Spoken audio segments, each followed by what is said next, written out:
سال 539 پیش از میلاد.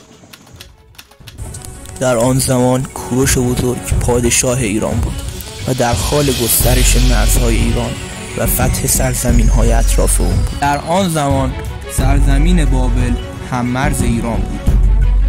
و پادشاه آنها به نام نبونید اون پادشاهی بود که در میان مردمش محبوبیت نداشت،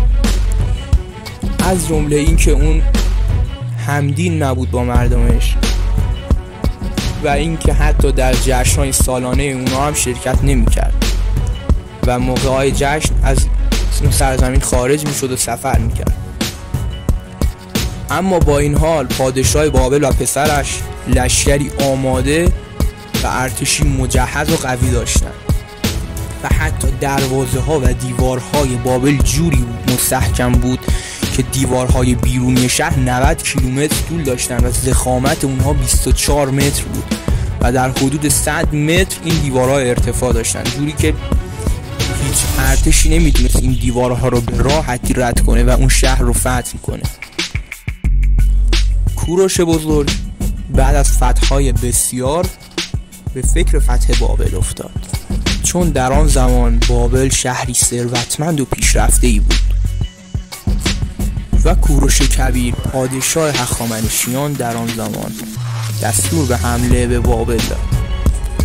ارتش هخامنشی بعد از عبور از تمام سدهای مرزی